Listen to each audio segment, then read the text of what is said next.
Yay, we're not engaged. Woo. I'm kidding. Wow. I'm kidding.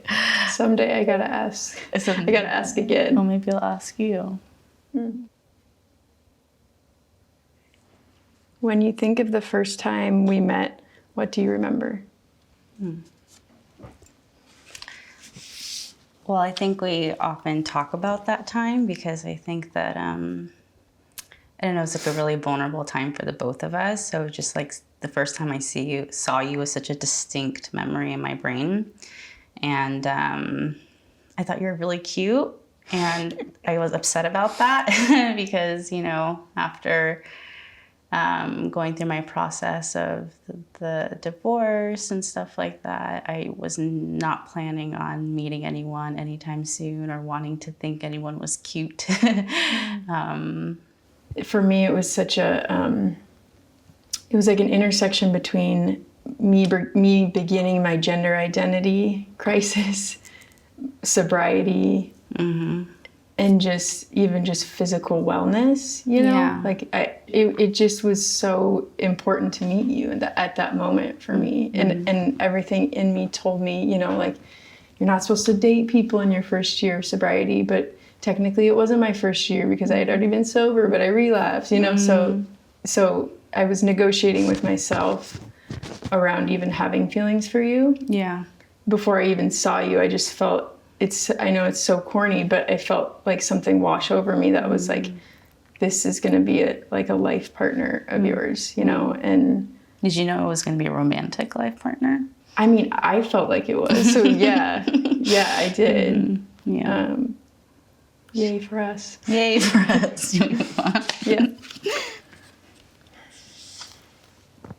What do I bring that none of your other partners didn't? Well, you know, I don't count anything that's happened for you. Honesty, yes. A lot of honesty. I think a lot of my exes were just very secretive. I never, and that didn't provide security, obviously, you know, and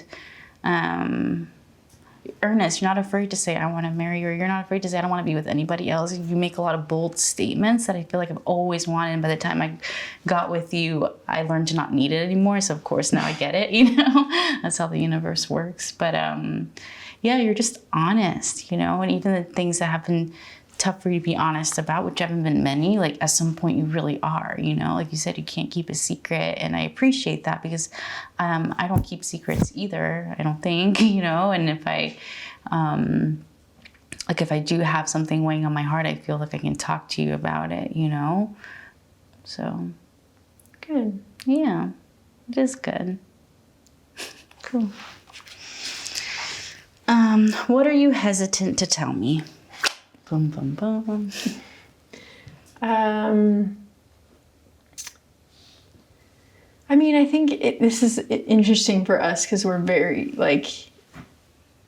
honest with each other all the time. So I don't think this is anything new. I think just like, I think I've been disappointed and kind of just bummed out at like my relation to your family and how that's kind of been hard. I think I was really hurt by that though, you know, because I felt very rejected and I didn't really have a way to like, you know, express that to you. I mean, it was hard because it wasn't ever like bad. It was just kind of, I felt the door slammed in my face. Yeah, well, I think you came into my life under a lot of pretext that wasn't yours, you know, Right. In terms of my family projecting a lot of ideas onto you because of my ex and, you know, because it was just so quick and they never supported that for a lot of different reasons, rightfully so. And then you kind of came in and I don't think they had a breather. So I have a lot of compassion for them. And I think part of the amends that I've been trying to make from that not mistake, but just those decisions I made in my life has been to be more because I didn't care about their feelings or thoughts before, you know me. I'm just like, if you don't agree with how I live my life, well, bye-bye, you know. So, but I've been my amends with them regarding being that way has been really just trying to be more mindful about their feelings, even if I don't necessarily agree with them, but being like gentler with them. But yeah, I think you've been really patient and supportive of that process too. Yeah, I mean, I think, you know, I wasn't planning on telling you about how your mom said no to me wanting to propose. But one, I can't keep a secret. Nope. So it was really rough. And two, I felt like I had heard this narrative from you of like, I don't care what my family thinks. At the end of the day, it's my life. They're going to judge me. And so I was like, okay, do I go that route? Do I just say, fuck it? And just, you know, it doesn't matter. But there's part of me that I really value family. And I really like value, you know, us coming together as families, you know? And so I was, you know, wanting to I was just torn up about it. You know, I was just, it just was really difficult. And it's amazing that it was the right decision though. Yeah. You know, and I couldn't see it at the time. Yeah, but I also think that it's probably been hard because I'm not one who's been like, yeah, let's get married. You know, I'm not that, even to this day, I'm not enthusiastic about that idea, you know? Yeah. And it's not so much because, oh, I had a bad experience. It's just, I think that like, you know, I love what we have and I see it as like a business contract. Wow. I mean, I do think it's like you know, I think it's a spiritual thing too, but I think I just don't see the rush in it anymore, you know? And business contract? It is though. That's the thing. People don't want to talk about that, but it is. Yeah. It absolutely is. What do you mean by that? I mean, your money merges, like your, I mean, there's legalities. Yeah. You're saying marriage. Yeah. Oh, yeah. I see. I thought you meant like what we have right now. I'm it's like a business. I mean, like, I know we're starting band life business, but yeah. Okay. Last one. Okay. If this were to be our last conversation, what's something you never want me to forget? Sad. That's a question.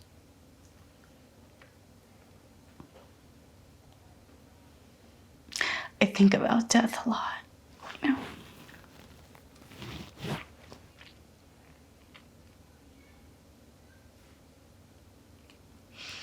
I think we're both around a lot of death right now, just in our work that we do. Like, you know, I work in the nursing home and being in the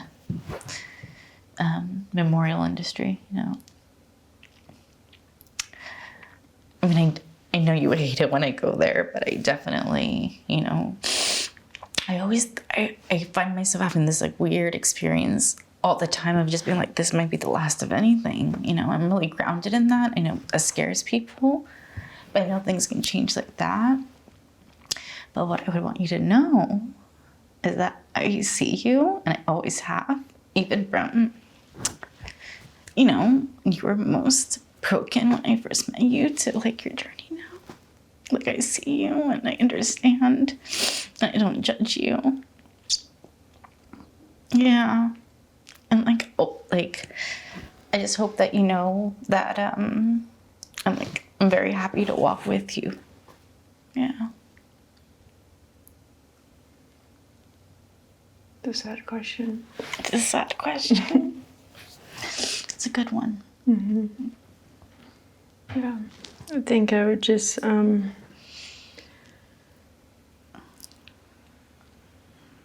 you to know how